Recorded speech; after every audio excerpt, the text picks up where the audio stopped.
এই যে শবে বরাত আসছে, ভাগ্যে ভালো কিছু লেখা হয় শবে বরাতে, এই বিশ্বাস থেকে হুমড়ি খেয়ে মানুষ মসজিদে আসে, ঠিক না ঠিক?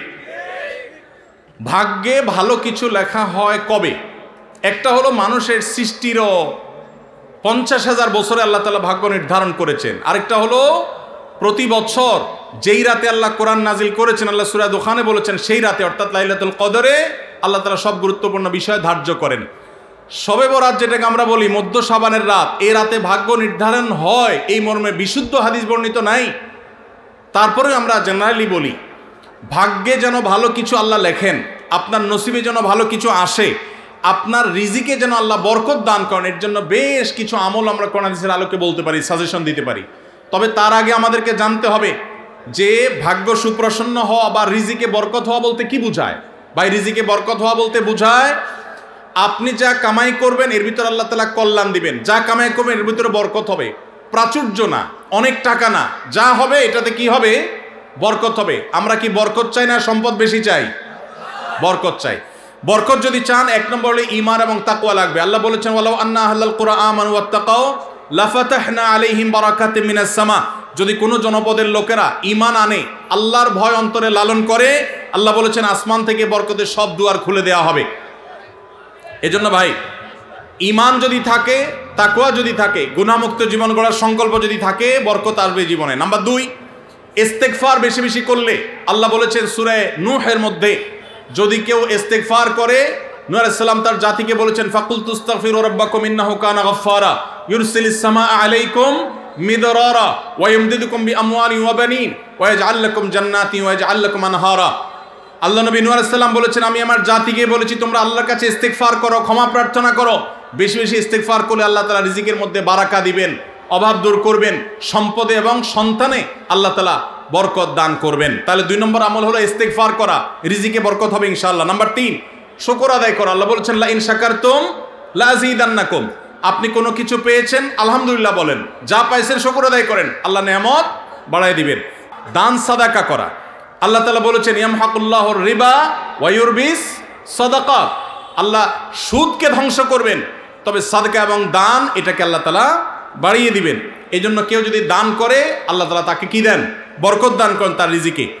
তারপরে 5 নম্বর হলো আত্মীয়তার সম্পর্ক রক্ষা করা। নবীজি সাল্লাল্লাহু আলাইহি সাল্লাম বলেছেন মান সাররাহু আন ইউবসাতা লাহু ফি রিজকিহি আও ইউনসালাহু ফি আথারিহি ফালিয়াসিল রাহিমা। যে ব্যক্তি চায় তার আত্মীয়তার সম্পর্কে, যে ব্যক্তি চায় তার হায়াতে বরকত হোক, তার রিজিকে বরকত হোক, সেই জন্য আত্মীয়তার সম্পর্কের সাথে সম্পর্ক ভালো রাখে, আত্মীয়দের সাথে, অর্থাৎ রক্ত সম্পর্কে আত্মীয়দের সাথে যেন সম্পর্ক কানেক্টেড রাখে, বিচ্ছিন্ন না করে, তাহলে তার রিজিকে এবং হায়াতে বরকত হবে। এবং সর্বশেষ আরেকটা আমল বলতে চাই, সেটা হলো খাবারের ক্ষেত্রে একত্রিত হয়ে বসে খাবার খাওয়া। এই সুন্নত আমাদের সমাজ থেকে বিদায় হয়ে গেছে, আমরা অনেকে জানি না। আবু দাউদের একটি হাদিস বর্ণিত হয়েছে, নবীজি সাল্লাল্লাহু আলাইহি সাল্লামের কাছে এক ব্যক্তি বললেন, হে আল্লাহর রাসূল, আমরা খাই কিন্তু অনেক খাওয়ার পরেও পরিতৃপ্ত হই না, পেট ভরে না, খাবারের চাহিদা পরিপূর্ণ মিটে না, কারণটা কি? নবীজি সাল্লাল্লাহু আলাইহি সাল্লাম বলেছেন তোমরা সম্ভবত আলাদা আলাদা প্লেটে খাও, আলাদা আলাদা সিঙ্গেল খাও। তখন নবীজি সাল্লাল্লাহু আলাইহি সাল্লাম বলেছেন তোমরা সবাই একসাথে খানা খাবে, আল্লাহ তাআলা তোমাদের খাবারে বরকত দান করবেন। একসাথে খানা খাবে এবং বিসমিল্লাহ বলে খাবে, এই 2টা কাজ করলে আল্লাহ তাআলা তোমাদের খাবারে বরকত দান করবেন। এজন্য ভাইরা, বাসা বাড়িতে এক প্লেটে স্বামী স্ত্রী 2জন আছেন, এক প্লেটে খাবেন। বাচ্চাদেরকে নিয়ে বড় প্লেট নিয়ে খানা খাবেন, এটা সুন্নত। নবীজি সাল্লাল্লাহু আলাইহি সাল্লাম উৎসাহ দিয়েছেন, কিন্তু আমাদের সমাজ থেকে এটা এখন হারিয়ে গেছে, নাই বললে চলে। আমরা সবাই যার যার মতো খানা খাই। এজন্য এই কাজটাও আমাদের আমলে, আমাদের রিজিকে, আমাদের হায়াতে বরকত এনে দিবে ইনশাআল্লাহ। সর্বশেষ প্রশ্ন, আকিকা না দিলে কি শিশুর বিপদ কাটে না? আকিকা না দিলে শিশুর বিপদ কাটে না এমন কোনো কথা কোরআন হাদিসে নাই। তবে আকিকা দেওয়া এটা গুরুত্বপূর্ণ একটা আমল। আল্লাহ কাউকে পুত্র সন্তান দান করলে 2টি ছাগল, আর কন্যা সন্তান দান করলে 1টি ছাগল জবে করা, এটা নবীজি সাল্লাল্লাহু আলাইহি সাল্লামের সুন্নাহ। এটা জন্মের 7ম দিনে, না হলে 14তম দিনে, না হলে 21তম দিনে করবেন। সেটাও যদি কোনো কারণে না হয়, পরে যে কোনো সময় করলেও আদায় হয়ে যাবে। এমনকি কারো শিশুকালে যদি আকিকা দেওয়া না হয়, বড় হওয়ার পর তার আকিকা দিলেও আদায় হয়ে যাবে। এই আকিকা এটা না দিলে যে বিপদ কাটে না এরকম কোনো কথা নাই। তবে হ্যাঁ, বিভিন্ন হাদিসে নবী সাল্লাল্লাহু আলাইহি সাল্লাম বলেছেন কুল্লু গুলামিন মুরতাহানুন বিআকিকাতিহি, বাচ্চার এটা আকিকার উপরে সে অনেকটা ডিপেন্ডেন্ট থাকে। এ হাদিসের ব্যাখ্যা অনেক মুহাদ্দিসরা বলেছেন আকিকা না দিলে, আকিকা দেওয়ার ফলে সে বিভিন্ন ক্ষয়ক্ষতি থেকে বেঁচে থাকতো। অনেকে বলেছেন শয়তানের কুমন্ত্রণা থেকে বেঁচে থাকে আকিকার মাধ্যমে, এটা থেকে সে আর বাঁচতে পারে না, ওই ক্ষতি তাকে স্পর্শ করার সম্ভাবনা থাকে। তবে কেউ আকিকা দিতে পারলো না, অন্য কোনো আমল করলো তার সন্তানের জন্য, আল্লাহ তাআলা তাকে সেভ করতে পারেন। এমন কোনো কথা নাই যে আকিকা না দিলেই তার সন্তানের বিপদ কাটবে না। তবে আকিকা দেওয়া উচিত, এর মাধ্যমে সন্তান নানাভাবে উপকৃত হয়, নানাভাবে সেভ থাকে, নিরাপদে থাকে। আল্লাহ আমাদের যাদের সামর্থ্য দিচ্ছে তাদেরকে আমল করার তৌফিক দান করুন। আজ এত টাকা কালেকশন করা হলো, কিছু মনে না করলে জানতে পারি আপনার হাদিয়া কত টাকা? ভাইরা আমার, আলহামদুলিল্লাহ, আল্লাহ শুকর। প্রথম কথা হলো যে ওয়াজ মাহফিলে বা দিনই কাজে, এমনি তো আমি ওয়াজ মাহফিলে যাই না।